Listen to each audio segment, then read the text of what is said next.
ang mga kwento ng pag-ibig, kwento ng buhay at kwento ng pag-asa dito sa Barangay Love Stories. Love Stories.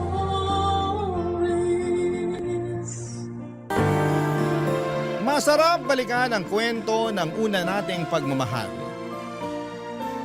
Yung unang beses na nagtagpo kayo pero masakit din palang balikan. Lalo na't hindi kayo nakaabot sa dulo tulad ng inyong mga pinangako. Ikaw kabarangay, naaalala mo pa ba ang first love mo? Dear Papa Dudut, ako nga pala si Lexie, 35 years old, single, 10 taon na akong walang karelasyon. Hindi dahil walang nanliligaw kundi dahil ayoko nang sumubok ulit. Ang first love at first boyfriend ko na si Brad, ang siyang huli ko na marahil na pag-ibig. Naging kaklase ko siya noong college, 18 years old pa lamang kami noon. Sa ganong edad na rin kami nagkamabutihan at nagkaroon ng relasyon. Iba talaga ang first love kapag binabalik-balikan mo. Ang sarap sa pakiramdam na malasap, yung unang kilig at unang yakap mula sa kanila. Pero marahil yun din ang pinakamasakit. Lalo't hindi mo mapaghahandaan at maikukumpara ang pakiramdam oras na matapos na kayong dalawa. Kaya siguro after ni Brad ay hindi na ako nagkaroon ulit ng karelasyon. Natakot na akong masaktang muli, Papa Dudut. Sa paglipas naman ng panahon ay nakalimutan ko na rin si Brad. Naging busy na rin kasi ako sa trabaho at ibang bagay na nagbibigay sa akin ng saya. Tulad ng hiking at camping tuwing day off ko. Kasama ko madalas ang kabatch ko noong college at best friend ko na si Jam. May karelasyon na si Jam pero nasa ibang bansa. Kaya madalas pa rin kaming magkasamang dalawa at marami pa rin kaming oras para magbonding. Isa sa bonding namin ay yung buong araw kami sa bahay ng bawat isa. Tamad day lang. Walang ibang ginagawa. Nakahilata lang habang passive na nanonood ng telebisyon o nakikinig sa radyo sa inyo, Papa Dudut, habang nagpapapak ng mga junk foods at ibang comfort food namin. Isang hapon habang nakahiga ako sa sofa at si Jam naman ay nag-scroll sa kanyang Facebook ay may balitang dumating.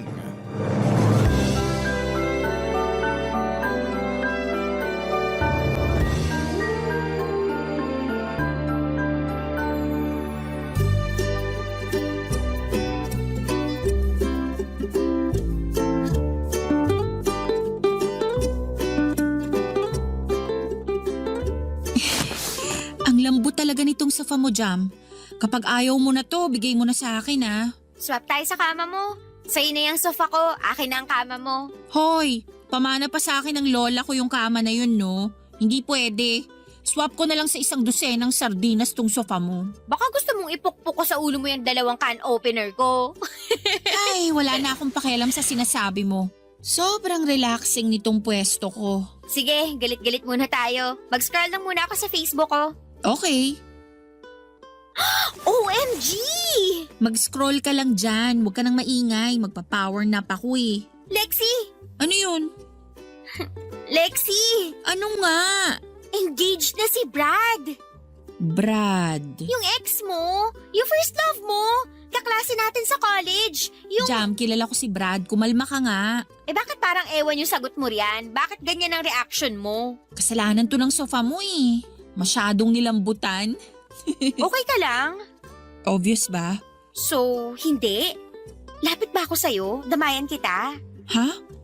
Para saan? Kasi ang sakit kaya kapag nalaman mong nakahanap na ng the one yung one great love mo. First love ko lang si Brad. Sobra ka namang mag-assume na siya yung one great love ko. Hindi ba? Kasi sa pagkakaalam ko, ilang taon mo siyang iniyakan. Nung nalasing ka at nag-relapse, sabi mo siya ang greatest love mo. At ipapaalala ko lang sa'yo ha, 10 years na, pero hindi ka pa rin nakahanap ng kapalit ni Brad dyan sa puso mo. Handa kong ipagpalit si Brad sa sofa mo, girl. Nagpapanggap kang okay, no? Bakit naman ako magpapanggap na okay? Hindi naman na kailangan kasi okay na okay ako. Kaya please, hayaan mo na lang ako mag-power nap. Sige, kung yan ang makakatulong sa'yo para hindi maramdaman ng pain mula sa engagement ng first boyfriend mo, go lang. Hay naku, Jam. Naka-move on na ang lahat sa amin, ikaw na lang ang hindi pa. Kasi alam mo naman na naging president ako ng fans club nyo nung college tayo, no? Ay, akala talaga namin, kayo na yung magkakatuluyan. Ang daming signs noon na hindi kami match. Ewan ko ba sa inyo kung bakit iniisip niyong magkakatuluyan kaming dalawa? Pero ang dami ring signs na kayo ang endgame ng isa't isa. Saksi ako kung paano kayo magmahalan dati Wag ako, girl. Kita ko lahat. Ramdam ko ang pagmamahalan yung dalawa ni Brad. Sagad sa buto.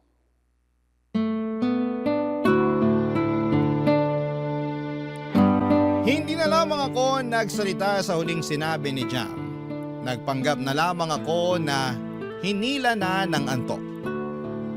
Nakapikit na ako noon at piniling huwag nang harapin pa si Jam. Baka kung ano pa ang masabi nito at baka kung ano pa ang maalala nito sa nakaraan namin ni Brad. Pero sa pagsapit ko or pagpikit ko ay bigla naman akong hinila ng nakaraan. Kung saan ay magkasama pa kami ni Brad. Tulad ng nasabi ko sa inyo, 18 years old lamang kami nang magkakilala. Napunta siya sa block section namin ni Jam. Nakatabi sa upuan, nakipagkilala siya sa akin kasi kailangan niyang humiram ng ballpen at humingi ng papel.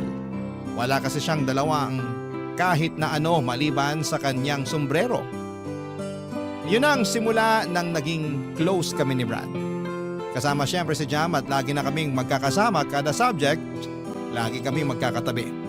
Siguro doon kami na-develop ni Brad dahil lagi kaming magkasama. Mas nakikita ko nang malapitan ang gwapo niyang mukha, makinis at palangiti siya. Habang ako naman ay hindi makatingin sa kanya sa tuwing tumititig siya sa akin at sinasabihan ako ng maganda. Lagi niyang pinapansin ang namumula kong tenga. Tinanong niya noon kung bakit namumula ang tenga ko at ang sabi ko ay dahil sa init ng panahon. Pero ang katotohanan, namumula lang ang tenga ko kapag katabi ko siya. Kasi kinikilig ako at humahalo pa sa hiya ko sa tuwing magdidikit ang braso niya sa akin, Papa Dudut.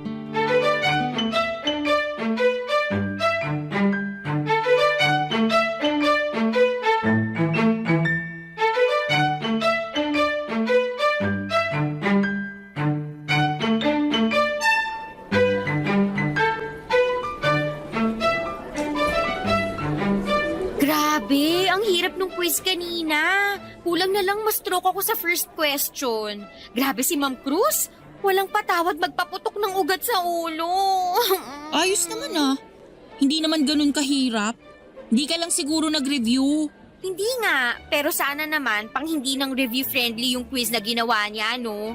Gusto talaga niyang umulit ako. Sige siya, mauumay siya sa pagmumukha ko sa next sem. Sumama ka kasi minsan sa amin ni Lexi para mag-review. Oo nga, Jam. Sama ka na minsan. Doon lang naman kami madalas sa library o kaya sa hallway ng dorm ni Brad. Wag na. Ikaw, bahala ka.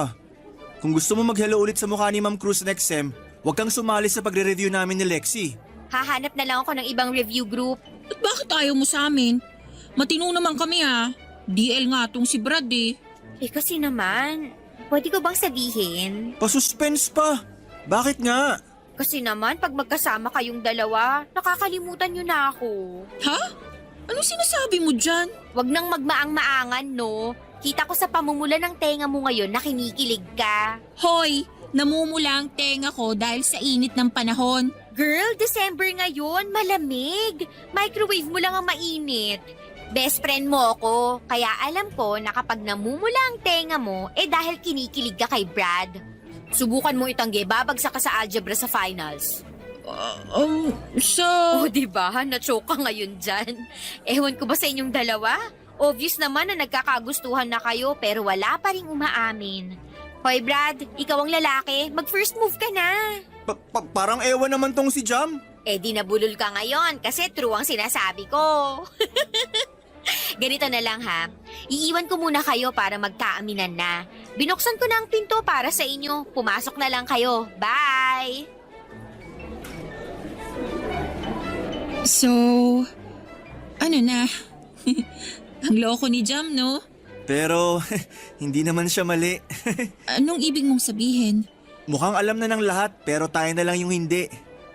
Ha? Ano?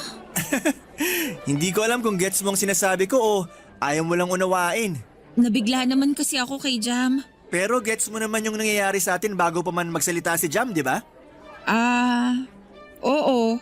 I mean, medyo lang. Sakto. Pwedeng magtanong? Ano yun? Ayoko na kasing nasosolo lang kita tuwing nagre-review. Baka naman pwedeng masolo ka sa isang date. Pwede. Pero sure ka? Gusto mo kong kadate? Hindi lang kita gustong i-date. Gusto talaga kita. Bakit ako magtsatsaga mag-review sa marumit maingay na hallway ng dorm kung hindi kita gusto? Bakit kasi hindi mo nalang sinabi sa akin noon? Siguro kasi kailangan ko yung pagiging taklesa ni Jam para matulungan ako. Ako rin. So gusto mo rin pala ako? Ha? Ano?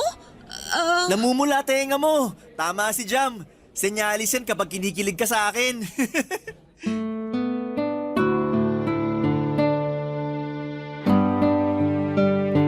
Papadudot, hindi na ako nakatanggi sa sinabi ni Brad. Totoo naman kasi, bakit ba ako magdi-deny? Sinumbong na ako ng tenga ko. Ngumiti na lamang ako sa kanya bilang pagsagot ng oo.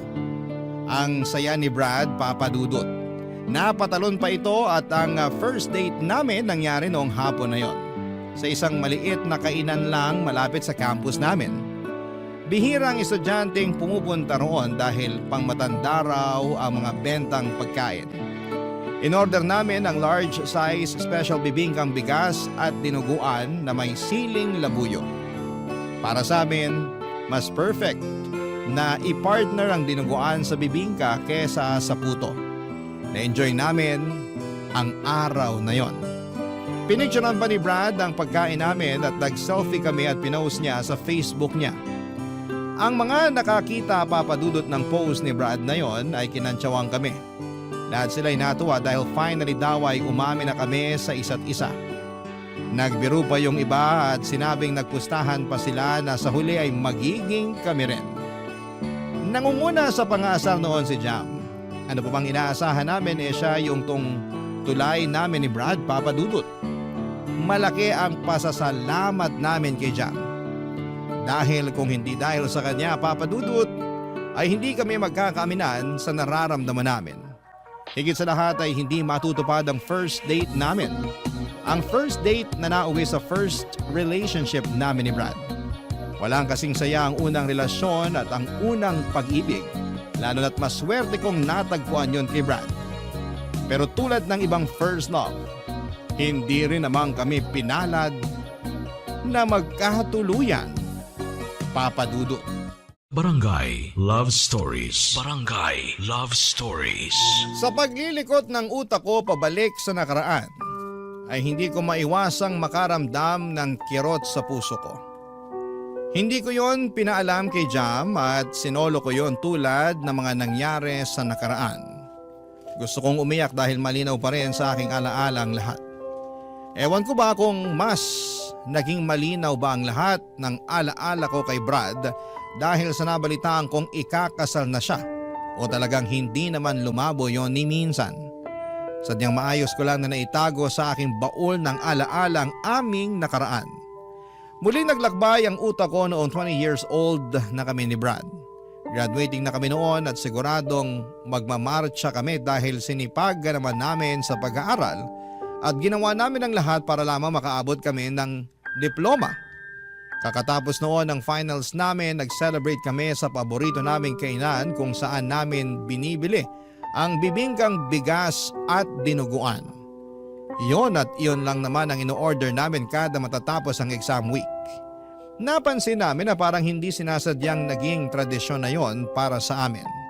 Habang hinihiwan ni Brad ang bibingka at habang sinasaling ko naman sa mga mangkok namin ang dinuguan, may mga napagkwentuhan kami sa future na nagdulot ng takot sa akin, papadudot.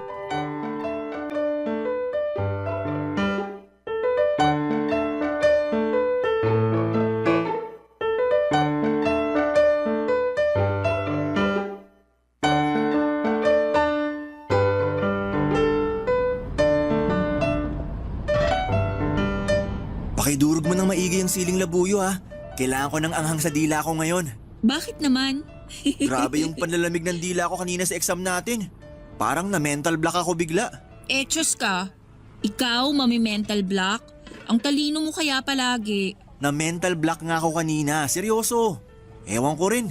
Siguro dahil sa tuloy-tuloy na puyat. O paano mo naman nalagpasan yung pagka-mental block mo? Tiningnan lang kita. Bolero? Dudurugin ko naman tong labuyo eh. Hindi mo na kailangan bilugin yung ulo ko, no? Seryoso nga. Kanina nung pinagpapawisan na ako sa kaba, tumingin lang ako sa'yo. Tapos ang kalmado mo lang na sumasagot ng exam. Kumalma ako bigla. Tapos hindi pa ako nakontento. Bigla akong inimagine ang future natin. Future natin? Oo. Hindi mo ba nai-imagine ang future nating dalawa? Paano mo ba nai-imagine ang future natin? Simple lang. Dalawang versions yun eh.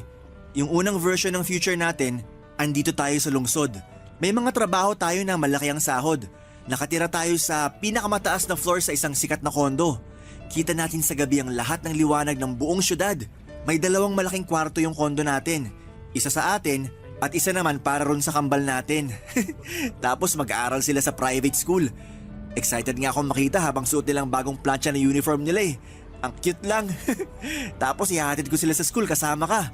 Tapos magkakape muna tayo sandali. Alone time natin. Pagkatapos ng kape, ihahatid na kita sa trabaho mo. Ako naman ang susunod. Yung version 2? Mas simple yun ha. Naisip ko sa probinsya tayo maninirahan. Magnenegosyo tayong dalawa. Kukuha tayo ng modern kubo na merong 3 kwarto.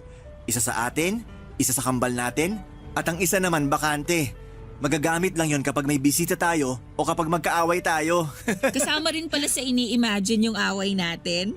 Kaya nga 3 yung kwarto, di ba? Tapos meron tayong hardin. May mga tanim tayong gulay at saka may mga alaga rin tayong mga manok, bibe at kambing. Kapag nakaluwag-luwag, bibili tayo ng baka na pwede nating gatasan para sa mga bata. Wala tayo halos kapitbahay. Mahina ang signal para hindi tayo lagi nakatutok sa mga cellphone natin. Tapos meron akong tricycle na ipanghahatid sa mga bata sa school. Okay lang sa akin kahit sa public school sila mag-aaral. Basta cute yung uniform nila. Importante yun. Tapos, uwi ako sa'yo para magkape naman tayo sa balkonahin natin. Kaharap natin ang hardin natin at malakas ang hangin. Ay, simpleng buhay sa probinsya. Yun ang version 2. Detalyado naman palang naiisip mo para sa future natin eh. Ikaw ba? Anong naisip mo para sa future natin? Ako? Pansin ko parang kinakabahan ka habang nagkukwento ako sa future natin. Okay ka lang ba? Ayaw mo ba ng mga ganong usapan? Hindi naman. Kaya lang Hindi mo ako nakikita na kasama mo sa future? hindi ah. Kung meron man akong siguradong nakapinta sa future ko, ikaw yun. Pero ano? Pero tayong dalawa lang nandun. Madilim ang paligid pero magkasama tayo. Walang mga anak, walang bahay, walang trabaho. Basta tayong dalawa lang. Ewan ko kung bakit ganun pero… Shh! At ayos lang yon. Ang importante kasama mo ko. Kahit saan pa yan. Kahit tayong dalawa lang. Basta andun ako at ikaw. Bakit ang swerte ko sa'yo? Kasi tinutumbasan ko lang kung gaano ako kaswerte sa'yo. Halos maiyak ako sa sinabi ni Brad, Papa Dudut. Niyakap ko siya dahil sa panginginig ko. Hinalikan niya ang ulo ko para mapakalma. Sinabi niyang wala akong dapat na ipangamba. Dahil sisiguraduhin niyang magkasama kami hanggang sa pagtanda. Doon ako kumalma, Papa Dudut. Doon ko naramdaman na sigurado na talaga ako. Sigurado ang puso ko na siya na ang kasama ko hanggang sa dulo. Hindi ako magagaya sa mga magulang ko, lumaki sa chaotic or magulong pamilya. Ang mga magulang ko ay walang araw na hindi sila nagtalo at nagsakitan. Lahat yon ay pinakita nila sa harapan ko. Hindi nila ako itinago sa kwarto habang nag-aaway sila o pinalabas man lang.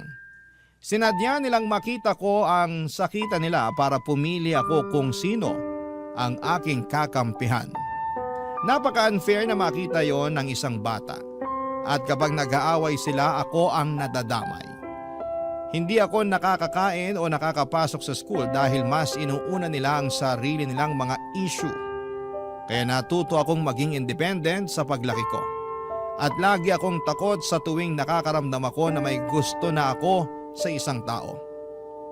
Agad kong nilalayuan dahil biglang nagpa-flashback ang gulo ng mga magulang ko noong bata pa lamang ako kapag may nagugustuhan ako.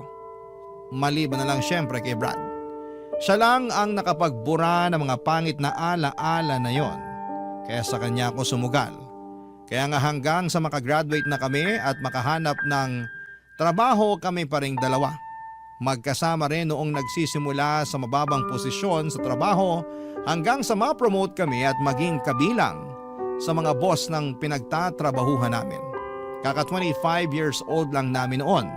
At tulad ng dati, sinelebrate namin ang achievement na yon sa pamamagitan ng pagkain ng paborito naming bibingkang bigas at manghang na dinuguan, Papa Dudu.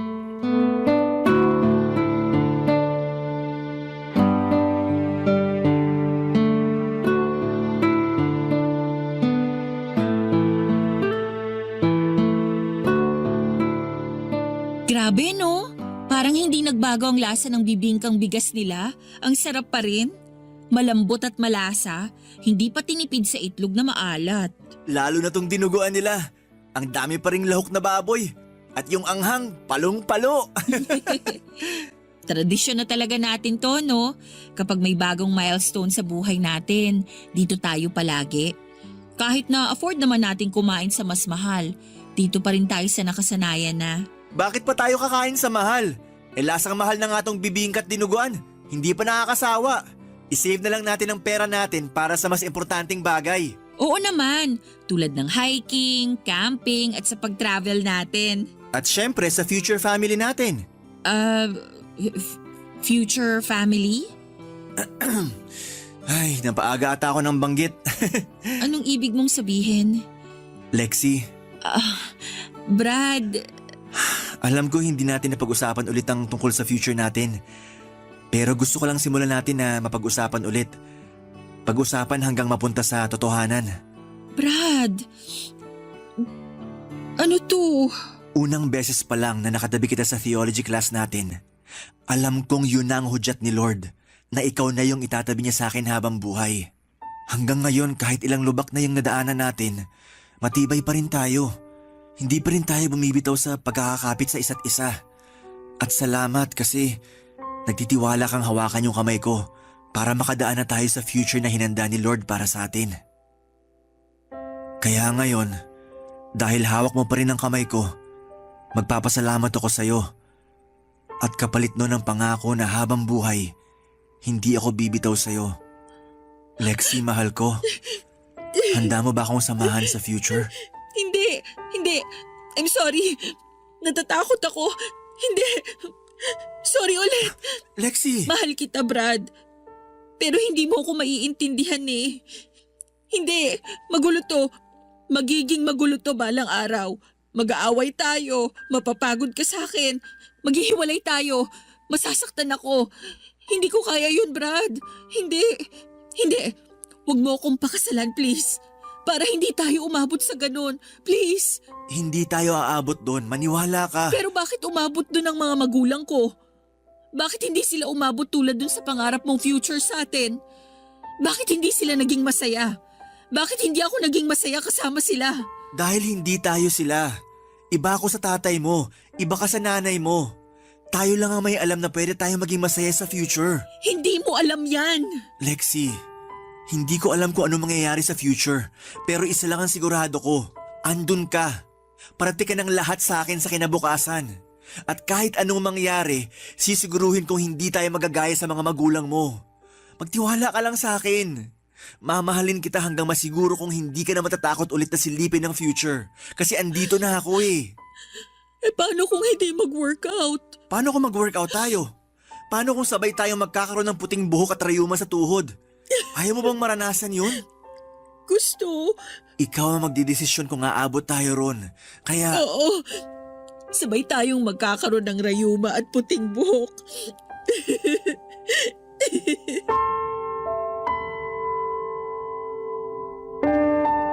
Rayuma at puting buhok. Ewan ko kung anong meron sa mga salitang yon pero bigla kong nakita ang itsura namin noon sa future. Parehong matatanda na kami at mahihina pero malakas pa rin ang pagmamahal para sa isa't isa. Yun ang nakita ko, Papa Dudut. Kung dati madilim at tanging kami lang ang magkasama. Pero nagkaroon ng kulay ang future namin sa paningin ko. Simple, payapa at masaya. Yon ang tatlong pakiramdam na nakasulat sa aming kinabukasan. At yon ang pinagdasal kong mangyari nang pumayag ako sa wakas. Napakasalan si Brad. 6 na buwan lang ang hinintay namin para maikasal. Ganon lang kaiksi ang preparasyon sa pag-iisang dibdib namin ni Brad. Hindi namin pinatagal yon dahil gusto lang namin ang simpleng kasal sa paborito naming simbahan. Kasama ang mga importanteng tao sa buhay namin, ganap na 4:00 ng hapon. Isang makulimlim na Sabado, kompleto na ang mga bisita. At nakaabang na sa labas habang nagkwekwentuhan.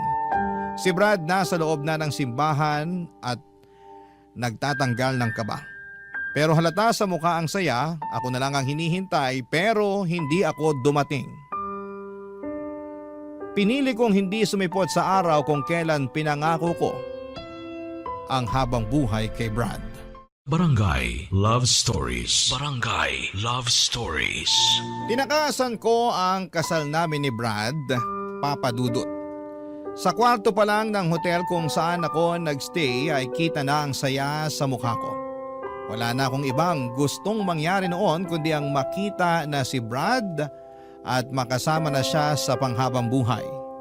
Pero ginulo lahat ng yon ng mga magulang ko.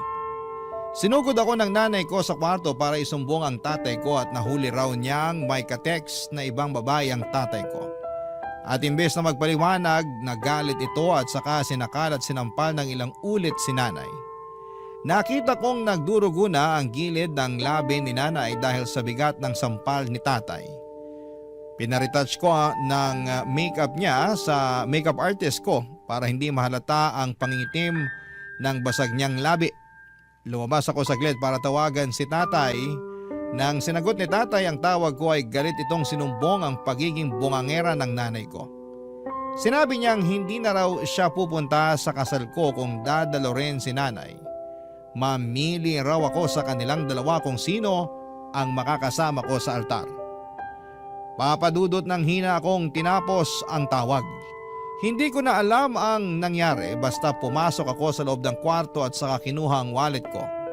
Hindi naman ako pinansin ni nanay dahil abala ito sa pag-uutos sa makeup artist sa dapat na gawin. Hanggang sa nakita ko na lamang ang sarili kong bumaba ng hotel at pumara ng taxi.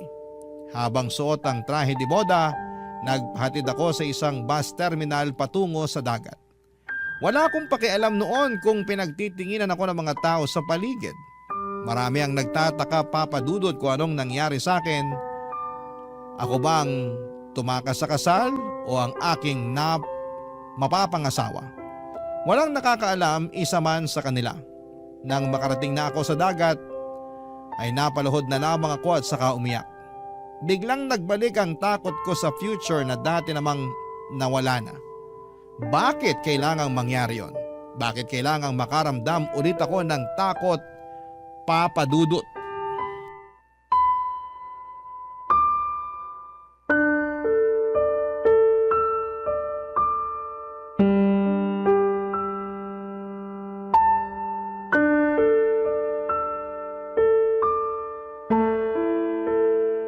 Lexi, asan ka na? Somewhere. Please, sabihin mo sa akin kung nasan ka. Susunduin kita. Huwag ka matakot. Normal ang wedding jitters. Hindi to wedding jitters, Jam. Please, Lexi. Halika na rito sa simbahan. Hahawakan ko ang kamay mo hanggang mawala ang kaba mo, okay? Trabaho ko yun bilang maid of honor mo, di ba? Magkakampi tayo, promise. Halika na. Nasan ka na ba? Jam, I'm sorry. Lexi, andito na kasi kaming lahat. Saka gusto na naming makita kung gaano kakaganda ngayon. Ang tagal na nating pinili yung wedding gown mo, ha? Huwag mong ipagdamot yan sa amin na makita. Jam, alam mo... Lexi, ikaw ba to? Brad? Asan Nasaan ka? Mahal ko, halika na. Malilate na tayo. Gusto mo ba sunduin kita? Pupuntahan kita. I'm sorry, Brad. Okay lang yun. Hindi ka dapat mag-sorry. Aayusin natin to. Sabihin mo lang kung nasan ka para alam ko kung saan ka pupuntahan. Nakausap ko na yung coordinator natin. Pwede naman daw i-adjust yung oras ng kasal. Pumayag naman daw yung simbahan. Tsaka ayos lang dun sa mga bisita. Kaya please, wag ka na mag-sorry. Okay? Susunduin na kita. Huwag mo na ako sunduin. Hindi ako sasama sa'yo. Lexi, akala ko ba? Akala ko rin eh. Akala ko kaya ko nang bitawan yung takot ko. Pero nabitbit ko ulit. Pasensya ka na ha. Parang hindi ko kasi kayang iwan yung takot. Kasi yun ang nagpoprotekta sa akin para hindi na ako masaktan ulit. I'm sorry, Brad. Yang takot mo, pinrotektahan ka niyan sa paraang alam niya noon. Pero tapos na yung purpose niya sa'yo ngayon. Kasi ako na yung bibit-bit sa'yo. Ako nang bahalang pumrotekta sa'yo. Hindi mo na kailangan yung takot kasi andito na ako. Napag-usapan na natin to, di ba? Basta tayo yung magkasama, walang lugar ang takot. Kasi kaya nating kalabanin yan, di ba? I'm sorry, Brad. Kung ano man ang nangyari kanina para mabuhay ulit yung takot mo, hayaan mo. Susolusyonan natin yan. Akong bahala. Yun naman ang pangako ko sa'yo, di ba? Akong bahala. Brad, palayain mo na ako. Kasi bigla ka na lang nawala ulit sa future ko. Biglang ako na lang ulit. Nakakatakot pero tanggap ko. Hindi na kita makita sa future. At ayoko nang pilitin na gawin yon kasi nakakapagod na. Hindi. Hindi ako naniniwala. Kasi hindi naman ako umalis para hindi mo mahanap. Kailangan mo lang ako makasama ngayon para makita mo ulit yung future natin. Yung pagputi ng buhok, di ba? Yung rayuma sa tuhod. Di ba yun naman ang end goal natin? Ang magkasama hanggang sa panghihina? Mahina na ako ngayon, Brad. Hindi ko na kayang abutin yung mga nakaplano sa future natin. Kasi ngayon pa lang, lunod na ako rin eh. Hindi na ako makaahon at ayoko nang umahon. Kaya hayaan mo na ako. Hindi ako ang dapat mong makasama sa future mo kasi hindi kita deserve. Hindi ko kayang makita yung nakikita mo. At sorry ulit kasi sinubukan ko naman eh. Pero wala talaga. Nawala lang talaga. I'm sorry, Brad. Hindi. Hihintayin kita rito. Alam ko may tapang pa rin sa puso mo. Hindi yan puro takot. Kilala kita. Matapang ka at kaya mong labanan yan. Ilang beses mo nang nagawa, di ba? Hihintayin kita. Dito lang ako sa simbahan. Kahit umalis na silang lahat. Kahit magsara pa ang simbahan, hindi ako aalis dito. Magtitiwala ako na pupunta ka. Bumalik ka. Kahit hindi matuloy ang kasal natin ngayon, okay lang. Basta magpakita ka lang, Lexi. Hihintayin kita. Parang awa mo na. Kahit wala na sila. Huwag mo nang paguri ng sarili mo, Brad. Huwag ka nang maghintay. Tama na. Maawa ka naman sa sarili mo. Hindi ako ang para sa'yo. Sana mapatawad mo ako at sana balang araw matagpuan mo yung tamang tao para sa'yo. Yung katulad mo na may malinaw na direksyon at plano sa future. Hindi katulad ko na malinaw lang ang takot. I'm sorry, Brad. I'm sorry. Hindi halos matapos ang iyak ko noon, Papa Dudut. Tuloy-tuloy lang ang pagbagsak ng luha kahit ayoko na at pagod na. Sa dulo ng puso ko ay merong sumisigaw at sumakay na ako ng bus at bumalik sa piling ni Brad. Pero mas nang ibabaw ang sigaw ng takot. Mas malakas ang sinasabi nitong huwag na akong aatras. Iyon daw ang tama at kailangan ko siyang palayain. Mas pinaniwalaan ko ang sigaw na yon. Kaya ang sakit ay nagtuloy-tuloy at ang bigat ay mas naramdaman ko. Sa pagdaan ng mga araw ay hindi na ako muling nagparamdam kay Brad. Hinanap niya ako pero pinili kong magtago. Hanggang isang araw ay hindi na ito nagparamdam muli, Papa Dudut. Napakasakit. Pero kailangan ko pong tanggapin. Hindi na kami nakapag-usap na dalawa at lumipas na ang 10 taon saka ko natanggap ang isang masakit na balita. Ikakasal na siya. Hindi ba't yun naman ang hiniling ko para sa kanya? Ang mahanap niya ang tamang babaeng pakakasalan niya. Dapat ay maging masaya ako pero bakit ang sakit pa rin kapag inaalala ko? Huminto na ako sa pagbalik sa nakaraan para na naman akong nalulunod. Parang kahapon lang nangyari ang lahat base sa sobrang lalim na sakit na nararamdaman ko. Hindi ko alam kung ano ang gagawin ko noon. Dinampot ko ang cellphone ko at tinawagan ang isang pamilyar na numero na hindi ko kailanman binura sa cellphone ko.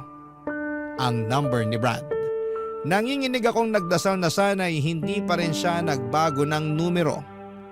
At tila pinakinggan naman ang aking kahilingan at ilang segundo lang ay sinagot na yon ng pamilyar na boses, Papa Dudut.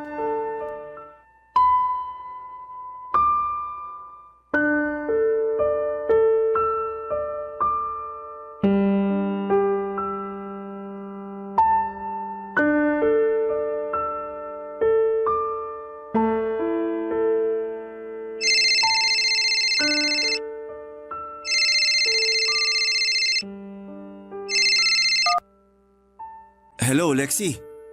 Hi, Brad. Pinalita sa akin ni Jam. Ikakasal ka na raw. Congrats ha. Thank you, Lexi. Hindi pa rin nagbabago ang boses mo. Ikaw din. Kumusta ka? Ayos naman. Nakakaraos pa rin sa buhay. Mabait pa rin ang Diyos sa akin. Sana sa'yo rin. Sobrang bait ng Diyos sa akin. Puro lang ako pasasalamat ngayon sa totoo lang. Halata naman. Pasensya na kung medyo inistalk ko yung Facebook mo ha. Para lang masiguro na totoo yung sinabi sa akin ni Jam na ikakasal ka na raw. Okay lang yon. Nagawa ang Facebook para maging updated tayo sa buhay ng isa't isa. Lalo yung mga taong hindi na natin nakakasama. Lexi, huwag mo sanang masamain ha. Bakit napatawag ka pa? Sa totoo lang, hindi ko rin alam eh. Nung nakita ko yung announcement ng kasal nyo, bigla kong naalala yung noon. Yung sa atin? Oo. Sorry kung hindi tayo nag-workout. Sorry kung hindi ko natupad yung pangako ko na tatanggalin ko yung takot mo sa future. Hindi mo naman obligasyon na tanggalin yung takot ko eh. Trabaho ko yun. Ako dapat ang gumawa nun. Sorry din kung nagmukhang ikaw ang responsable sa takot ko noon ha. Pasensya na talaga. Sobrang dilim lang talaga noon. Naiintindihan kita. Noon pa man. Tumawag ako kasi sa totoo lang. Gusto ko lang ding maisara na yung chapter ng naging relasyon natin. Kasi kung magiging totoo ko ngayon sa'yo, hindi ko pa naisasara ng maayos yung libro natin eh. Kaya siguro palagi akong hinahabol ng multo ng nakaraan natin. Laging mabigat. Laging nakakatakot. Closure. Kung yan na magpapapanatag sa loob mo at makakawala ng takot mo sa next chapter ng libro mo, ng buhay mo, sige. Huwag mo sana itong mamasamain ha. Wala na akong balak na humabol sa'yo, kaya huwag kang mag-alala.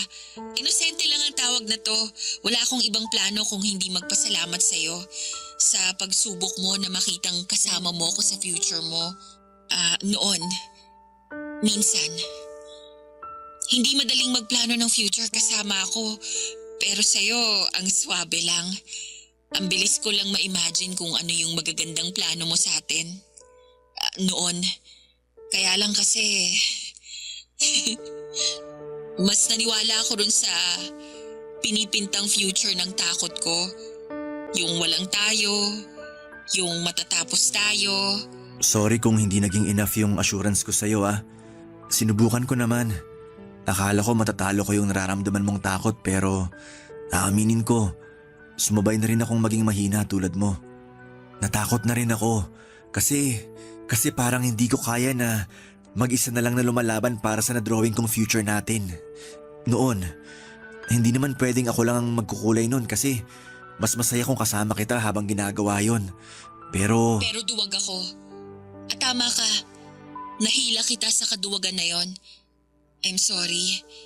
Alam ko kung gaano kasakit ang ginawa ko sa'yo nung time na tinalikuran kita. Pero mas pinili mo pa ring maghintay kahit na alam mong hindi na ako babalik. hinintay talaga kita, ilang taon. Hindi lang ako nagparamdam kasi sabi mo wag na. Alam ni Jam yun. Naisip ko baka nga kailangan mong makapag-isip-isip. Pero hindi mo alam kung ilang beses sa gabi ako nagdadasal sa Diyos na sana tanggalin na niya yung takot sa puso mo para bumalik ka na sa akin.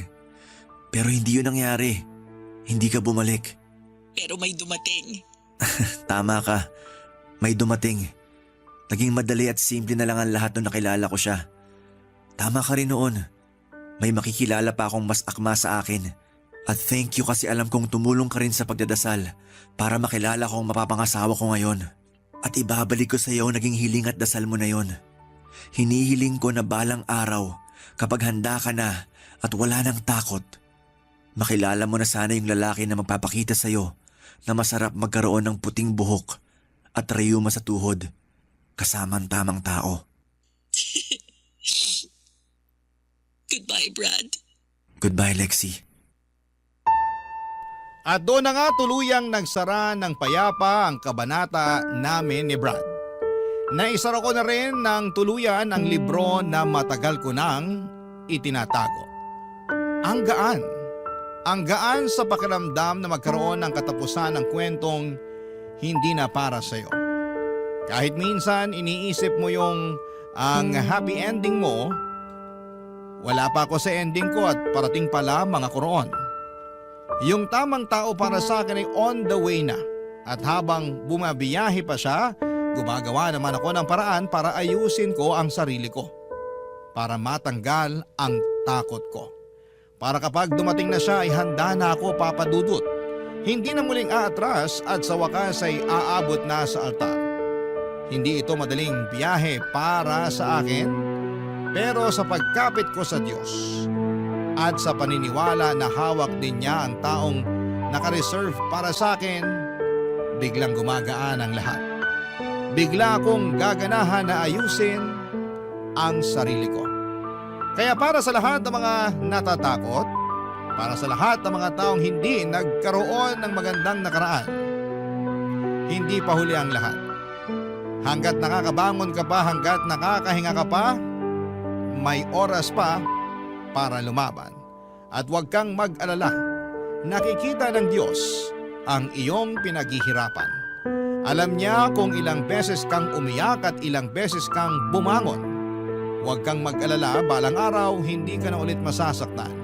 Hindi ka na ulit iiyak at hindi mo na kailangang makaramdam muli ng takot. Kasi balang araw, andyan na siya. Kaharap mo na, kasama mo na, at naihanda na siya ng Diyos para makasama mo sa pagputi ng iyong buhok at pagsakit ng iyong mga tuhod. Marami pong salamat sa inyong lahat at sana po sa bawat nakikinig at naniniwala sa kwento ko, sana'y nakapagdala ko sa inyo ng pag-asa na hindi pa tapos ang lahat. Parating na siya, maniwala ka. Ang iyong kabarangay forever, Lexi. Ano ang masasabi mo sa ating Barangay Love Stories today? Aabangan namin yan sa aming comment section. Ang mga kwento ng pag-ibig, kwento ng buhay, at kwento ng pag-asa dito sa Barangay Love Stories. Love Stories.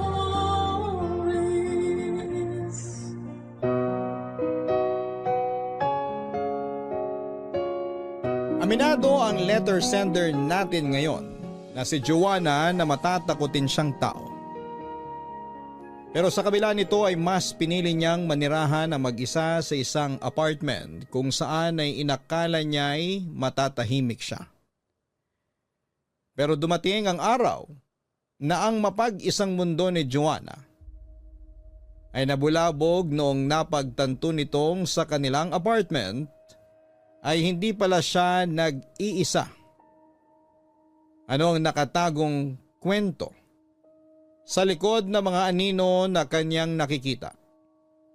Sabay-sabay nating alamin dito lamang sa mga kwento ng pag-ibig, buhay at pag-asa sa nangungunang Barangay Love Stories.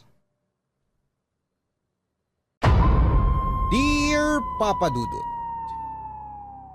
hindi ako naniniwala sa mga multo o anumang kababalaghan, pero aaminin ko, matatakotin talaga akong tao. Hindi ko alam kung bakit, pero minsan ay may mga pagkakataon talagang napapatanong ako. What if totoo ngang may multo? Ako nga po pala si Joanna, 26 years old at dating bokalista ng sarili naming banda.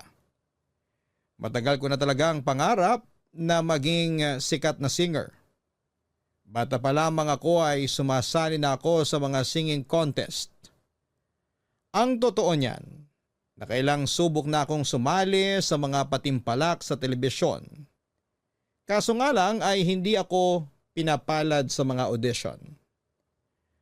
Ang ginawa ko na lamang ay bumuo ako ng sarili kong banda kasama ang barkada ko.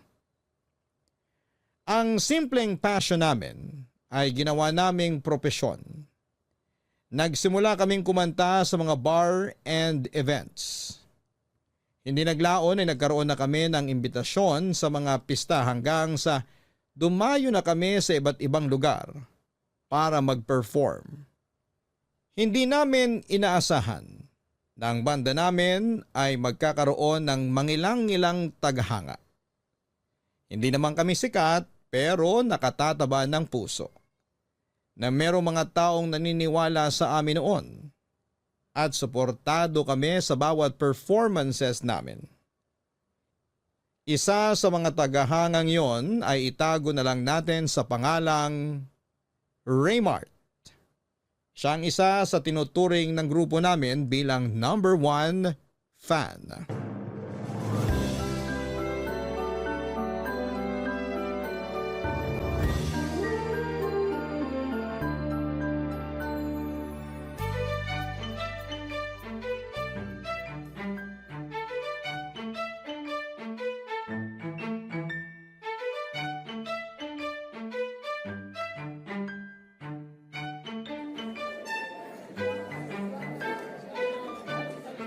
Joanna!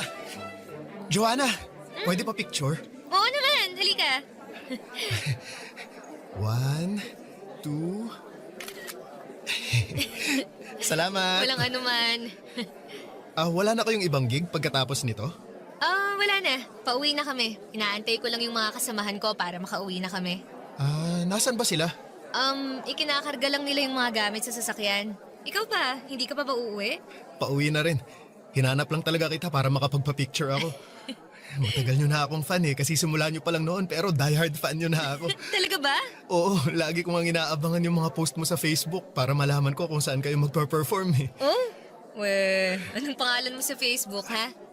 Raymart, inad na kita noon kaso hindi mo pa ina-accept yung friend request ko eh. Mag-iisang taon na rin siguro yun. Hala, sorry. Nabisi lang siguro kaya hindi ko napansin. Hindi, okay lang yun. At least ngayon, kilala mo na ako. Uy, salamat sa pagsuporta mo sa banda namin, Raymart, ha? Ay, walang anuman. Kahit hindi ako umiinom, nagpupunta talaga ako sa mga bar para lang panoorin kayo. Grabe, sobrang dedicated mo naman. Ano namang nagustuhan mo sa banda namin? Ang ganda ng boses mo eh. Kakaiba, rakista na rakista talaga ang dating. Ay, naku, salamat, ha? Ay, ayan na pala yung sasakyan namin. Ano ba yan? Sige, uuwi na rin ako. Mag-iingat kayo ha. Ikaw rin. Nice meeting you. Salamat ulit. Hoy, Joanna, sino yun? Kakilala mo? Fan natin. Nakipag-picture lang tsaka nakipagkwentuhan. Pamilyar kasi sa akin yung lalaking yun eh. San ko nga ba siya nakita? Naalala ko na. Siya yung laging nanonood sa atin. Yung nakatayo lang sa sulok na parang serial killer. Grabe ka naman. Pero yun nga yung sabi niya. Lagi raw niya tayong pinapanood. Uy, wag ka. Number 1 fan daw natin siya. Pero Medyo weird siya. Weird? Bakit mo naman nasabi? Kung saan-saan ko siya nakikita eh. Papunta na sa stalker level. Ayaw mo ba nun? Lagi siyang present sa mga gig natin. Hindi lang naman siya sa mga gig natin present eh. Kaya siya pamilyar sa akin kasi lagi ko siyang nakikita kung saan man tayo magpunta. Kahit nga nagkakape lang tayo sa labas, nakikita ko siya. Nakatayo lang sa malayo eh. Ang creepy! Masyado ka namang judgmental. Ganun talaga yung mga fans. Gusto nila makita yung idol nila 24/7. Kung maka-fans ka naman dyan, akala mo sobrang sikat na natin. Wala pa nga 500 yung followers natin sa page. Karamihan pa nga doon mga kaibigan at kamag-anak lang. Basta ang mahalaga, may nakaka-appreciate na sa atin. Maging masaya ka na lang na may natatawag tayong fan. Ikaw talaga napaka-ungrateful mo. Anong ungrateful doon? Maingat lang ako, no? Mas maganda na yung walang fan kaysa magkaroon ng supporter na mukhang psycho. Huy, yung bunganga mo Grabe ka sa tao, hinusgahan mo agad. Basta ako, masyado siyang creepy para sa akin. Baka mamaya hindi mo alam, may sarili ka na palang altar sa bahay niya, no? Ikaw talaga, Maiko. Tara na nga, para makauwi na tayo. Uy, creepy alert! Sa mga sumunod pa naming gig ay mas naging mapagmasid na ako. At tama nga ang mga sinabi ni Micah. Lagi ngang present si Raymart sa bawat performances namin kahit saang lugar pa ito. Pero hindi katulad ng normal na tagahanga, si Raymart ay palagi lang nasa likod o di kaya'y nasa sulok. Tahimik na nakatayo sa dilim at nanonood. Hindi ako judgmental na tao pero aminado ako. Na noong mga panahong yon ay medyo creepy na rin ang tingin ko sa kanya dahil sa mga pinagsasabi ni Micah. Ganon pa man ay patuloy ang naging pagsuporta sa amin ni Raymart. At dahil magkakilala na kami ay hindi na siya nahihiyang lumapit sa akin tuwing natatapos ang performance namin. Ipinakilala ko siya sa grupo at hindi nagtagal ay naging malapit na rin sa kanya ang iba pang miyembro ng banda namin. Unti-unti ay napalitan din ang naging unang tingin namin kay Raymart. Kung tutuusin, na-misinterpret lang ni Micah ang ugali nito. Mahiyaing tao si Raymart na medyo may nerdy personality. Pero sa kabila noon ay lumalabas siya at nakikihalubilo sa mga tao para lamang mapanood niya kami. Dahil lagi namang present si Raymart sa bawat ganap ng banda, ay inampun na namin siya at parang naging miyembro na rin siya ng aming grupo. Pero sa hindi maipaliwanag na pagkakataon, sa pagdating ni Raymart sa buhay ko ay siya ring simula ng mga kababalaghang nangyari sa aking mundo.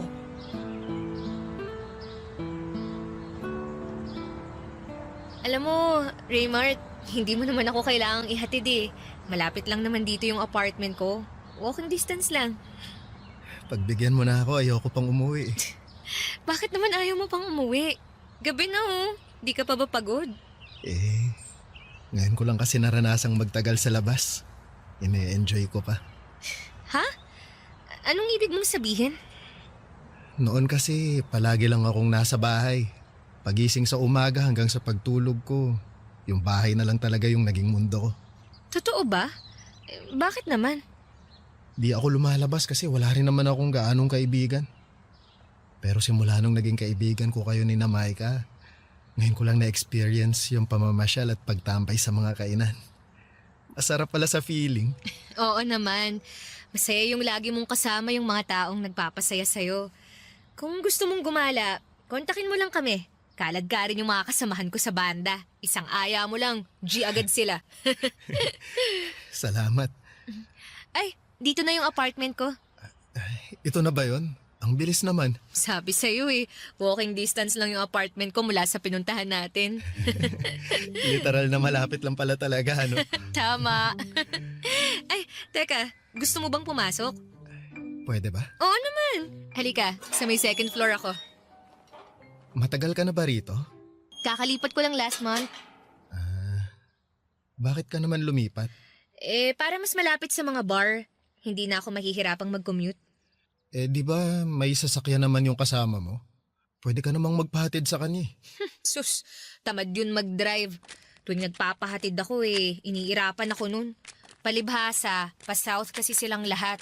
Ako lang yung malayo kaya nasasayangan din siya sa gas. Ako na lang yung lumipat para sa iisang direksyon na lang kami uuwi lahat. Ganun pala yon. Doon tayo sa may 204.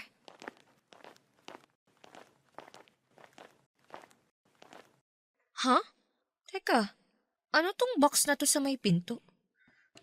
Baka naman order mo online. Wala akong inaasahang parcel ngayon eh. Baka regalo galing sa fan. Sino namang magre-regalo sa akin ito? Hindi naman kami ganun kasikat, no? Buksan mo para malaman mo kung kanino galing. Teka, bubuksan ko.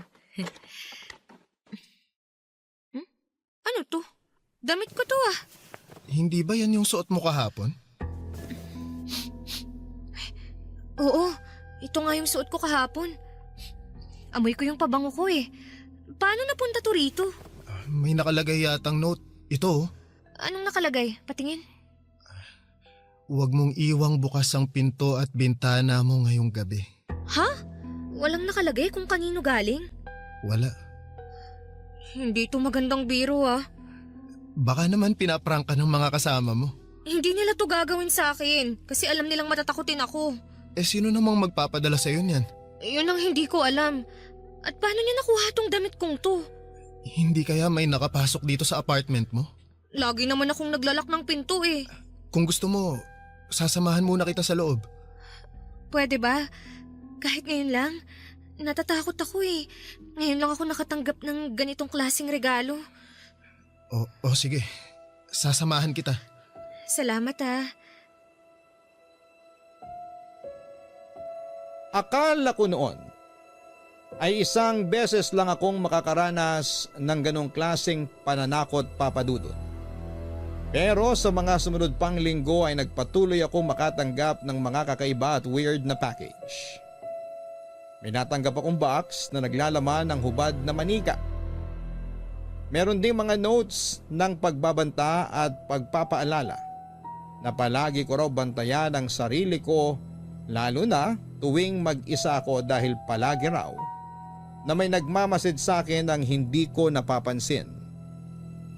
Dahil hindi na maganda ang mga nangyayari ay naisipan kong makipag-ugnayan sa landlord ko. Humingi ako ng kopya ng CCTV sa floor namin para makita kung sino ang nagpapadala ng mga naturang packages. Pero sa kasamaang palad ay matagal na palang hindi gumagana ang mga CCTV na naka-install sa building namin. Dahil sa takot ay palagi ako nagpapasama sa mga bandmate ko tuwing mag-isa ako sa apartment. Kapag busy naman sila ay wala akong choice kundi ang magpasama kay Raymart. Hindi naglaon ay nakaramdam ako ng security sa piling ni Raymart.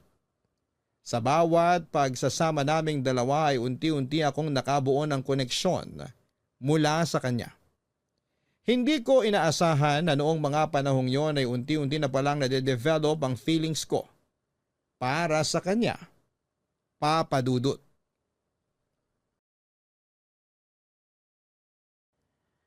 Tuwing umuwi ako galing sa labas, nagkaroon na ako ng trauma kapag nakakakita ako ng package sa tapat ng pintuan ko. Nakakainis isipin na natatakot na akong umuwi sa sarili kong pamamahay. Para hindi mabaliw ay si Raymart na ang nagpresentang mag-check ng apartment bago ko umuwi para maalis sa mga bagay na maaaring mas magpalala pa sa nararamdaman kong kapraningan. Napansin kasi nito na nagsimula na akong maging balisa at kabado sa mga maliliit na bagay. Ipinagkatiwala ko kay Raymart ang apartment sa pamamagitan ng pagbibigay ng spare key sa kanya. Sa ganung paraan ay madodouble check nitong ligtas ang apartment ko bago ako umuwi. Kahit papaano, sa tulong ni Raymart ay unti-unti ko ring naibalik ang sarili ko sa dati. Ang nakapagtataka lang, Papa Dudut, sa aming magbabanda, ako lang ang nakakatanggap ng ganong klaseng regalo. Ganun pa man ay pinilit ko na lamang na ipagsawalang bahala ang lahat dahil apektado na ang buong mental health ko noong mga panahong yon at ayoko nang palalain pa ito. Sa mga sumunod na buwan, sinubukan kong ligawan ni Raymart at dahil napakalapit na rin ang loob ko sa kanya, ay sinagot ko po siya. Malaki ang pasasalamat ko kay Raymart dahil siya ang dahilan kung bakit natigil ang pangaharas na nangyayari sa akin. Akala ko noon ay maayos na ang lahat. Pero yun pala ang simula dahil isang araw, bumalik ang mga natatanggap kong delivery na may lamang mga nakakatakot na mensahe. Pero sa pagkakataong yun ay mas lumala pa ito.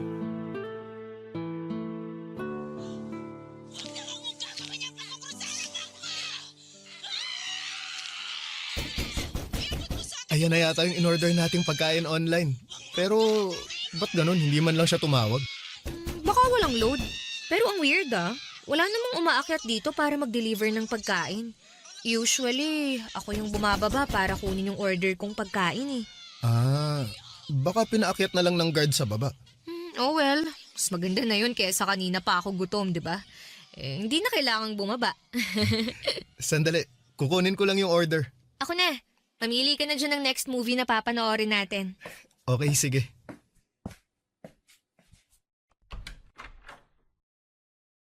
Huh? Wala namang tao. Kuya? Weird na mali lang siguro ng unit.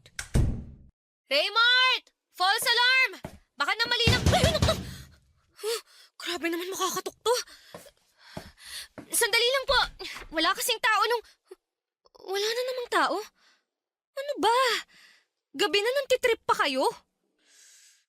Kung sino ka mang katok ng katok dito, walang nakakatuwa sa ginagawa mo. Mga tao talaga ngayon. Wala nang maayos na ginawa.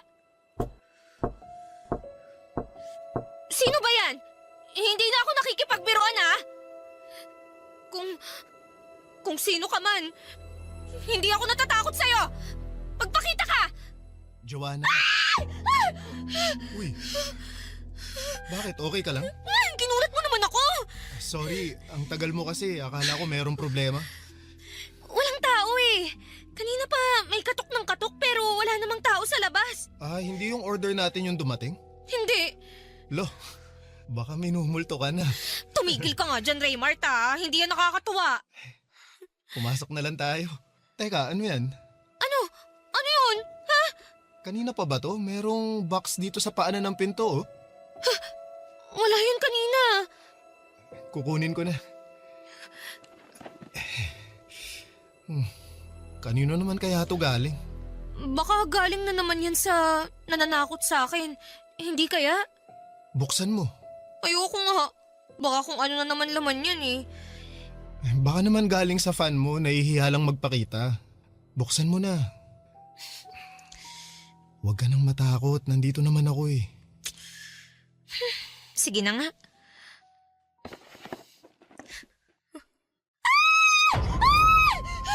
Ano yan? Tama ba tong nakikita ko? Manika? Parang voodoo doll?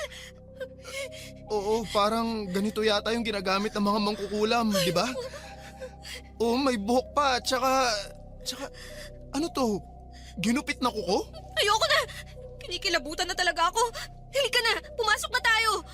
O sige, mauna ka na, ililigpit ko lang to. Huwag mong ipasok yan, ha? Itapon mo sa labas! Oo, sige. Hintayin mo ako. Magla ka ng pinto, ha?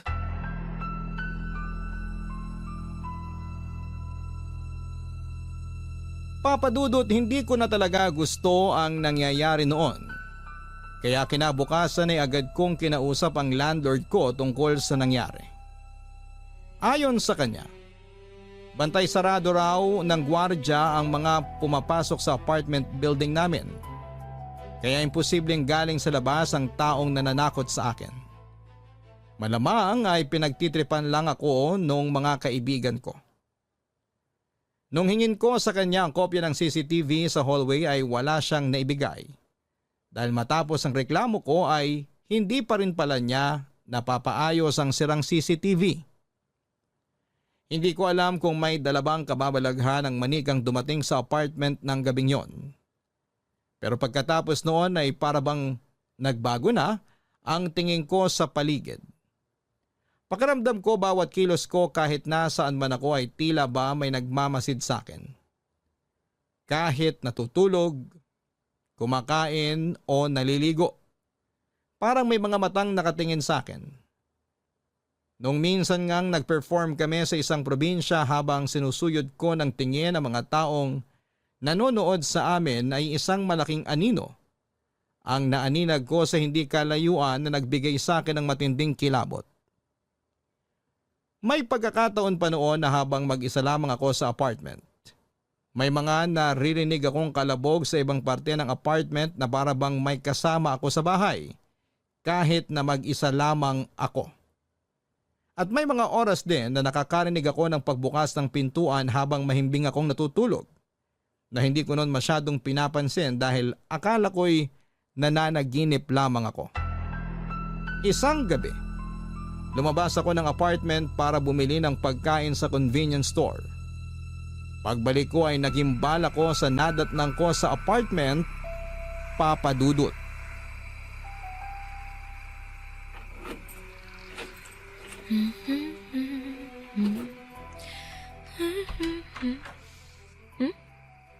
Huh? Bakit nakapatay yung ilaw? Bukas to nung iniwan ko ah. Hala, bakit ayaw gumana? May kuryente naman sa hallway ah. Ano yun? May tao ba dyan? Hello? Hello?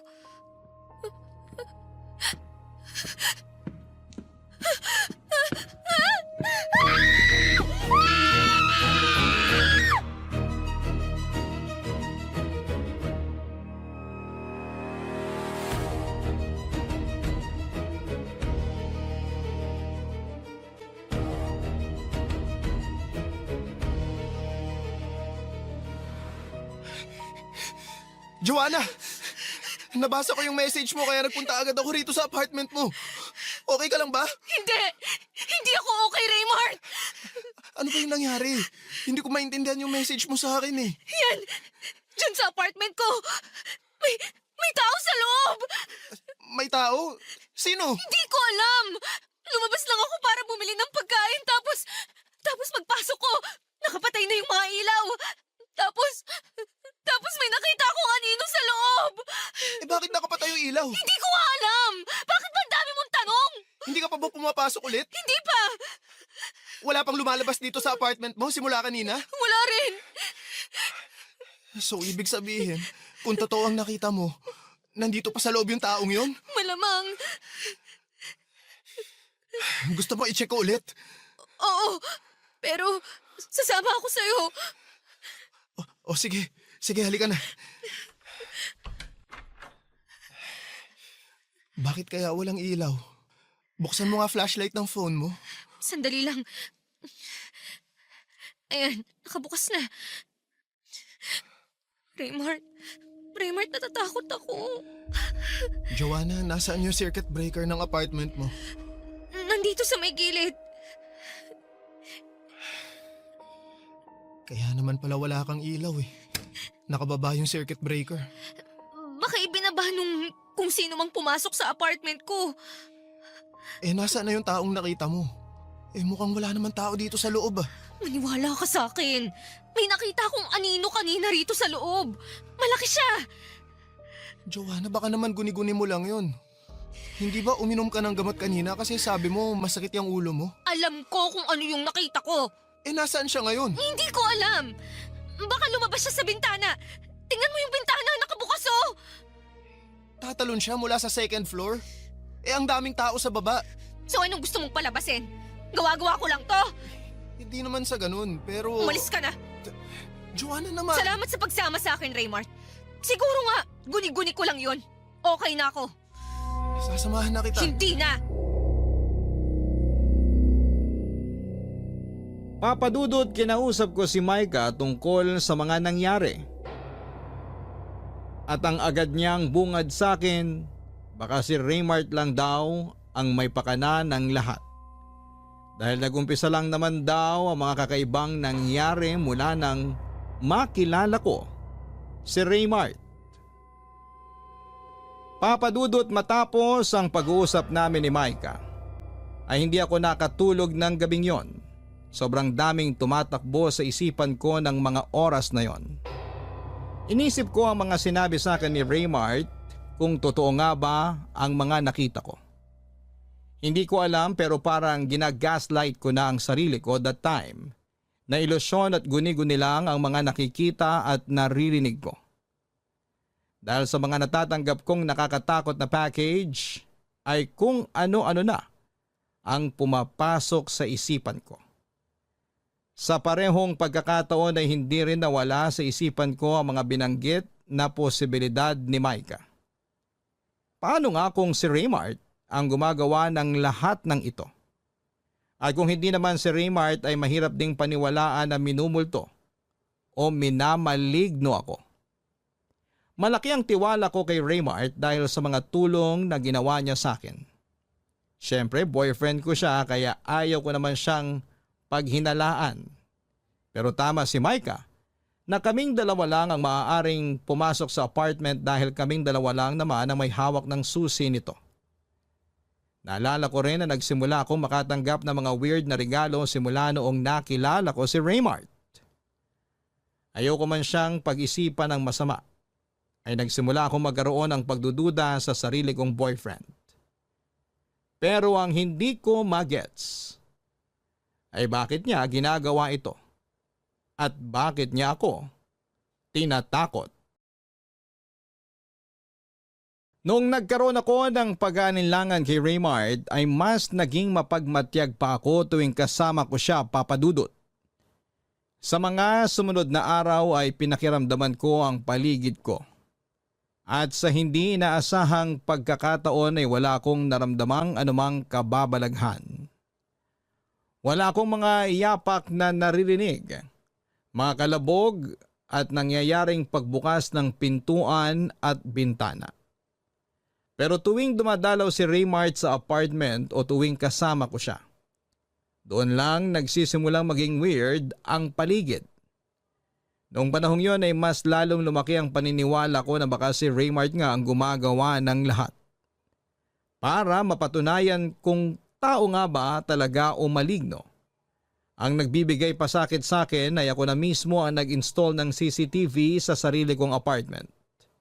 Maliban kay Micah ay wala nang ibang nakakaalam na naglagay ako ng CCTV sa apartment. Hindi ko ito pinaalam kay Raymart para makita ko kung siya ba talaga ang gumagawa ng lahat ng pananakot sa akin. Sa tulong ng landlord ko ay nagpakabit kami ng 2 CCTV sa apartment. Isa sa may sala at isa sa kwarto ko. Sa mga sumunod na araw ay nagantay ako ng kababalaghan. Pero ang nakapagtataka, kung kailan may CCTV na ay saka naman walang nangyari, papadudot. Mas napanatag ang loob ko noong nagkaroon ng CCTV sa apartment dahil nagkaroon ako ng chance na malaman kung ano ba talaga ang totoong nangyayari. Pero simula noon ay biglang tumigil ang panggugulo sa akin. Hanggang sa isang gabi kung kailan komportable na ako at wala ng takot ay biglang may gumimbal sa tahimik kong gabi.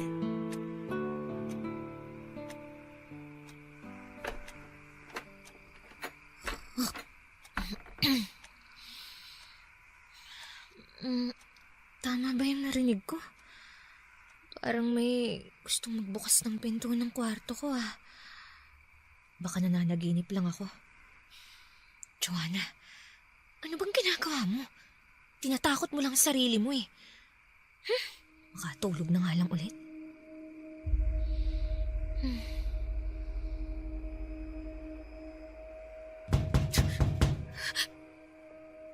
Sino yan? Raymart? Ikaw ba yan? Raymart! Kung ikaw yan, hindi ako nakikipagbiruan sa'yo. Raymart, alam kong ikaw yan! Akala mo hindi ko alam tong ginagawa mo? Pagod na ako sa trip mong to, ha? Nasaan na yung phone ko? Tatawagan kita. Akala mo maluloko mo ko.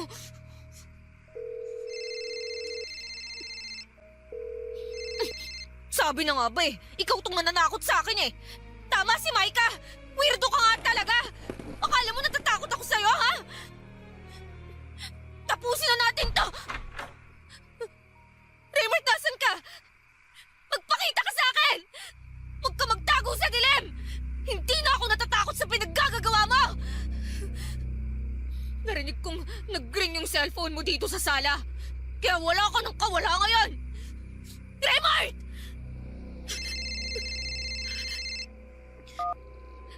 Hello, Maika?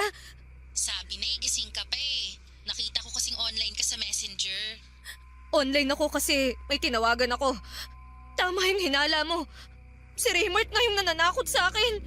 Raymart? Anong ibig mong sabihin? Nandito siya ngayon sa apartment ko. Nagtatago. Girl, okay ka lang? Kaalis lang namin sa bar. Kasama namin ngayon si Raymart. Actually, papunta na nga kami dyan sa apartment mo ngayon. Ano? Tinatawagan kita kasi dadaan kami dyan. Nawawala kasi yung phone ni Raymart. Nagbabaka sakali siya na naiwan niya dyan yung cellphone niya nung nagpunta kami dyan kanina. Nandito nga yung cellphone niya. Pero kung kasama niyo ngayon si Raymart, sino yung kumakatok sa pinto ng kwarto ko kanina? Oh my gosh! Joanna, lumabas ka na ng apartment mo, okay? Hintayin mo kami, malapit na kami. Papadudot, agad-agad din namang nakarating sa apartment sina Maika ng gabing yon. Nadatnan nila ako sa first floor kasama ang gwardya kung kanino ko isinumbong ang mga pangyayari. Kasama ang gwardya ng apartment building namin ay sinilip nila ang loob ng apartment ko. Pero wala silang nakitang tao doon. Pero kapansin-pansin ang isang masangsang na amoy na hindi ko napansin kanina. Nagulat na lamang kami noong nalaman namin kung saan nanggagaling ang amoy na yon. Mula ito sa isang box na nakalagay sa ilalim ng kama ko. Sa loob nito ay isang patay na daga ang nakalagay. Nakahiwalay ang ulo nito at inuuod na. Nang gabing ding yon ay tumawag si Maika sa pulis para i-report ang pangyayari. Agad naman silang dumating para i-check ang apartment dahil walang nanakaw na gamit at wala naman silang nakitang forced entry sa apartment ko.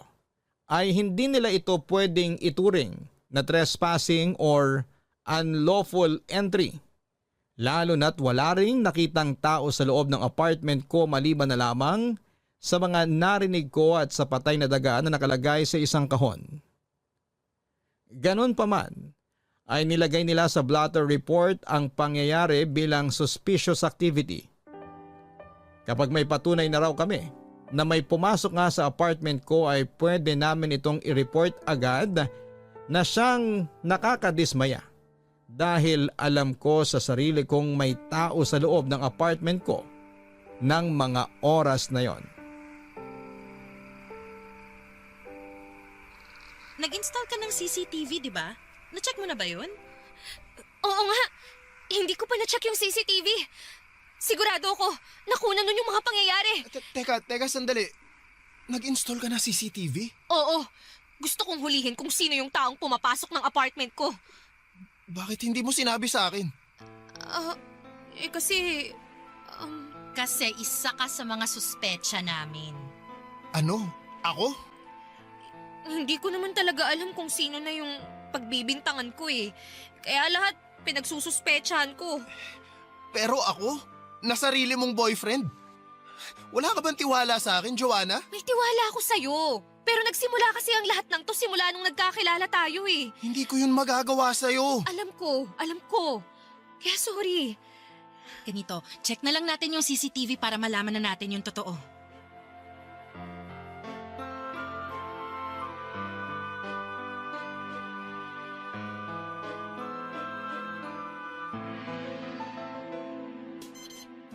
Heto na yung CCTV footage. Tingnan nyo, bandang 1:00, mamamatay yung ilaw. Kung sino man yan, malamang Alam niya kung nasaan yung circuit breaker. Ginawa na niya yan dati. Hindi ko na napansin na nawalan pala ng kuryente dahil tulog na ako neto. Teka, bakit may kuha pa ng CCTV kung wala ng kuryente? Battery operated yung in-order ko online. Ang problema, wala siyang night vision kaya hindi ganong clear yung video. Teka, tingnan nyo. May gumagalaw. Papunta siya sa kwarto ko. Tao ba yan? Parang ang laki niya masyado. Uy, tapos parang wala siyang ulo. Hindi. Baka naman dahil lang sa quality ng video. Ang tagal pala niyang nakatayo sa tapat ng kwarto ko. Pero tingnan nyo, sa CCTV siya nakatingin. Oh my gosh! Nakatingin siya sa atin! Ay, kinikilabutan ako! Ano? Naniniwala na kayo sa akin? Patayin mo na yan! Yan ang dapat ipakita mo sa pulis para maniwala sila sa'yo. Hindi yan multo. Tao yan. Siya na ba yan? Hindi ko alam! Diyan lang kayo. Ako na magbubukas ng pinto.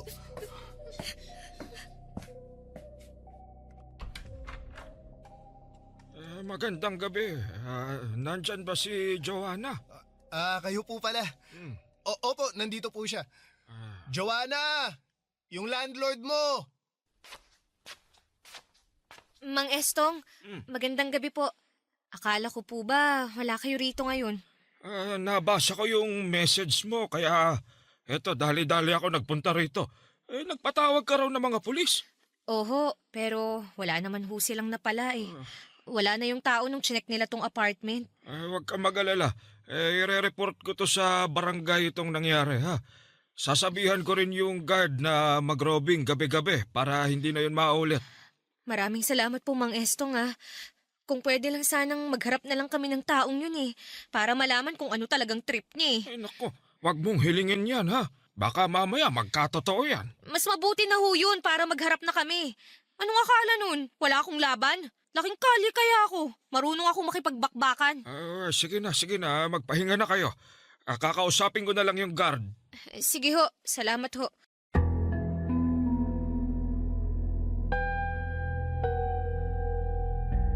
Papa Dudut. Kahit papaano ay napanatag ako ng sa wakas. Ay tumulong na rin ang landlord ko sa matagal ko nang idinadaing na problema sa kanya. Sa katunayan ay siya na mismo ang nagpalit ng lock ng pintuan ng apartment ko. At nang mga panahong yon ay sinigurado ko na ako lang ang may hawak ng susi. Hindi ko ibinigay kanino man ang spare key nito. Tuwing gabi ay may mga tanod na ring nagroronda sa lugar namin. Nag-aabang na mga taong pakalat-kalat pagsapit ng madaling araw. Na-report na rin namin sa pulis ang CCTV footage na nakuha ng gabing may pumasok sa apartment ko. Kahit may kaunting tampo pa sa akin si Raymart noon dahil isa siya sa mga taong pinaghinalaan ko, ay nag-offer siyang magstay pansamantala sa apartment ko para masamahan niya ako. Humingi naman din ako kaagad ng tawad sa kanya, Papa Dudut, dahil pinagdudahan ko siya. Akala ko noon ay magiging maayos na ang lahat. Naging mapagmatsyag na ang mga tao sa paligid ko matapos kumalat ang balita na may taong nanloob ng apartment ko. Kasama ko naging bantay ang mga kapitbahay ko pati na rin ang mga tao sa apartment building namin. Umasa ako na matatakot nang bumalik ang kung sino mang nananakot sa akin. Pero nagkakamali ako, Papa Dudut. Kakatapos lang ng gig namin noon, nagkayayaan ng grupo na magkaroon ng kaunting inuman para i-celebrate ang anibersaryo ng pagkabuo ng banda namin. Inabot kami ng hanggang 1:00 ng madaling araw. Noong natapos ang kasiyahan ay nauna akong inihatid sa apartment namin. Dahil hindi umiinom si Raymart ay siya ang naging designated driver ng grupo. Kaya kinailangan din niyang ihatid sina Micah at naiwan akong mag-isa sa apartment. Pagka-uwi ay agad ako naligo at habang nasa banyo, narinig ko ang pagbukas ng pintuan ng apartment ko. Hindi ko yon gaanong pinansin sa pag-aakalang si Raymart lamang yon. Nagpatuloy ako sa paliligo dahil gusto ko nang magpahinga ng mga oras na yon. Pero napagtanto ko na parang masyado naman yatang mabilis si Raymart sa paghatid kina Micah, gayong 4 na katao ang kinakailangan niyang ihatid. Doon ako nagsimulang kabahan, Papa Dudut. Pagbukas ko ng pinto ng banyo ay kinilabutan ako nang sinalubong ako ng kadiliman. Bukas ang ilaw noong pumasok ako ng banyo, pero paglabas ko ay nakapatay na naman ang lahat ng ilaw. Sa pagkakataong yun ay ramdam ko na hindi lamang ako mag-isa sa apartment. Raymart? Ikaw ba yung pumasok? Raymart! Pabukas naman yung ilaw oh. Bakit ka nagpatay ng ilaw? Magandang gabi, Joanna. Ay! Sino ka? Hindi ikaw si Raymart! Joanna, ito na yung pinakahihintay mo. Gusto mo akong makita, hindi ba? Nandito na ako. Sino ka ba? Ano ba kasing kailangan mo sa akin? Bakit mo ba ako ginugulo? Matagal kong hinintay ang araw na to. Natutuwa akong malaman na gusto mo rin pala akong makita. Teka, Mang Estong?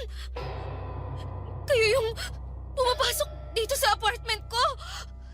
Ako nga. Matagal na kitang pinagnanasaan eh. Matagal na akong nanggigigil sa'yo. Kung hindi lang dumating sa buhay mo yung hinayopak mong boyfriend, akin ka lang dapat eh. Ano? Handa ka na ba? Sandali lang! Huwag kang lalapit sa akin! Sisigaw ako! Sumigaw ka kung gusto mo. Walang tao ngayon sa kabilang unit. Nagbakasyon sila. Mas maganda yung sumisigaw ka. Mas lalo kong kinaganahan. Umalis ka na! Darating na si Raymart anumang oras! Talaga? Sa tingin mo, kaya kang ipaglaban ng boyfriend mong yon? Parang awa niyo na! Tantanan niyo na ako! Ako na lang ang piliin mo, Joanna. Kaya kitang buhayin. Matagal na kitang mahal. Kaya iwan mo na yung walang kwenta mong nobyo. At sumama ka na lang sa akin. Nababaliw na kayo! May asawa at anak na kayo! Pero mas gusto ko yung bata na katulad mo. Mas makinis. Mas sariwa. Kakadiri kayo! Naririnig niyo ba yung pinagsasasabi niyo? Halika na. Paliligayahin kita. Kung lalapit sa akin! Tulong! Bitiwan mo ako! Tulong! Tulungan niyo ako! Bitiwan mo ako! Tulong! Tulungan niyo ako!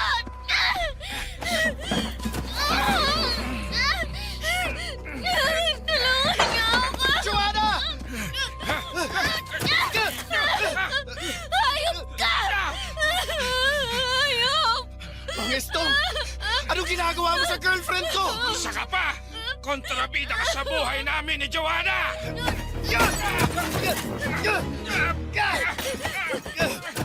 Tulong! Mga kapitbahay! Tulungan niyo kami! Kung hindi mo lang kinulo ang buhay namin, masaya na sana kami ngayon ni Joanna!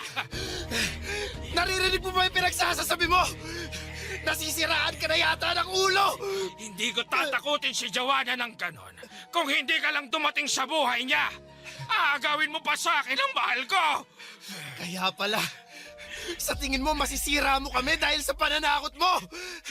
Umanda ka sa akin!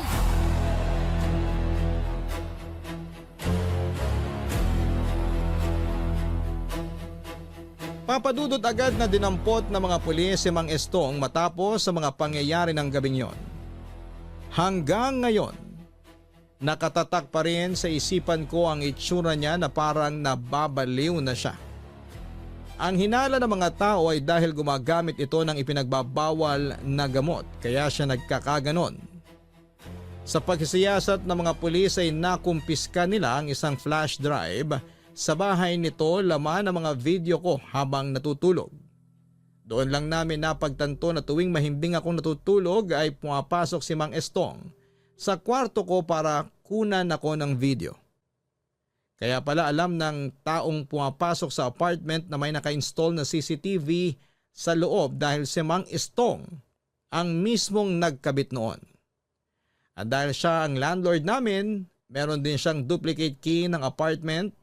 Ganon din noong nagpalit ako ng lock dahil siya rin ang nagpalit noon. Nagsampa ako ng kaso laban kay Mang Estong. At pagkatapos noon ay umalis na ako mula sa apartment na tinitirhan ko. Habang naghahanap ng malilipatan ay pansamantala akong nanatili sa lugar ni Raymart. Ang akala ko noon ay magiging maayos na ang lahat, Papa Dudut. Nakahinga na ako dahil sa wakas ay nahuli na ang taong nambubulabog sa tahimik kong buhay. Pero hindi pa pala doon natatapos ang kalbaryo ko. Dahil noong nanirahan ako sa bahay ni Raymart, ay isang katotohanan ang aking natuklasan.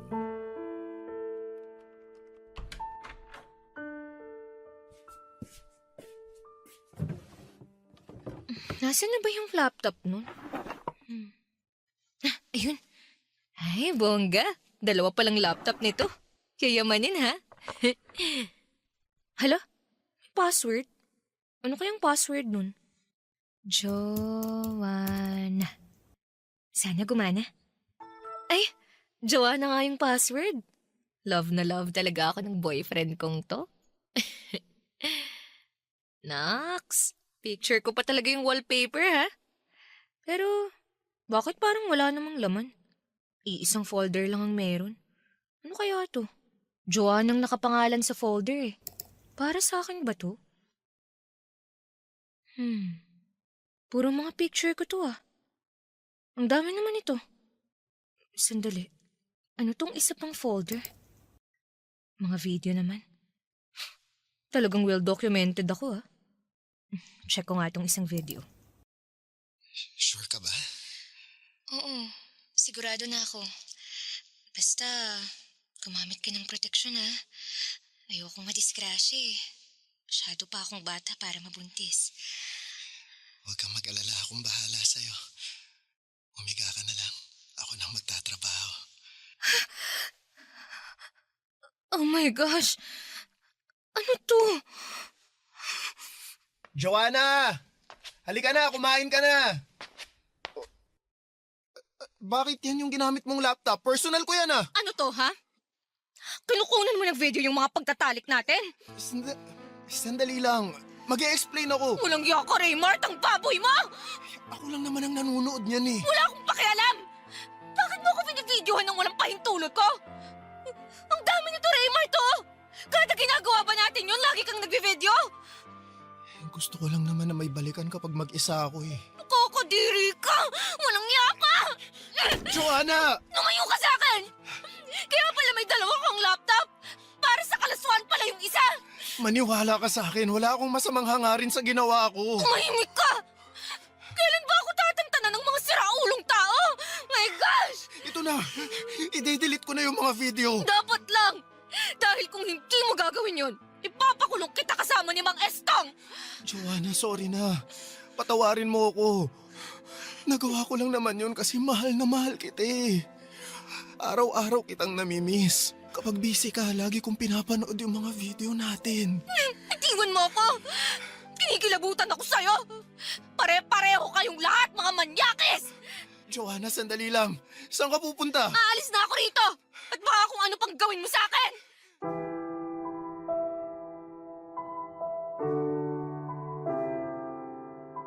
Wala nang usap-usap pa. Agad ako nakipaghiwalay kay Raymart, Papa Dudut. Matapos kong masigurado na wala na siyang kopya ng mga video naming dalawa ay hindi na ako nakipagkita pa sa kanya. All those time, tama pala ang hinala ni Micah na may kakaiba nga kay Raymart. Yun pala, katulad ni Mang Estong ay obsessed din pala siya sa akin sa puntong bawat galaw ko ay meron akong video ni Raymart.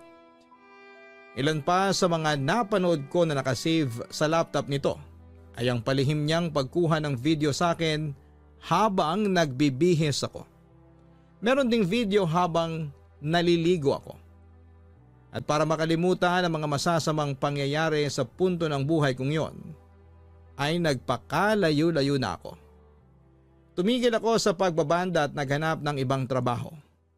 Dahil sa mga nangyari ay nagkaroon ako ng trust issues sa mga lalaking dumarating sa buhay ko.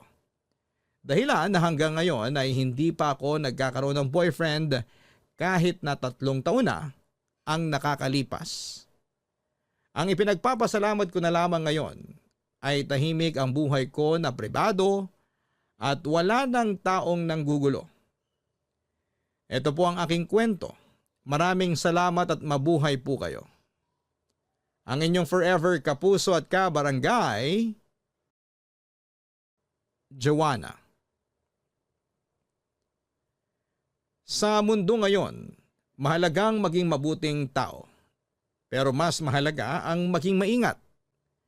Hindi lahat ng taong mabait o palakaibigan ay dapat agad na pagkatiwalaan. May mga pagkakataon na ang tila simpleng pakikitungo ay may mas malalim na dahilan na minsan ay nauuwi sa karahasan. Mga kabarangay, lagi tayong makinig sa ating kutob.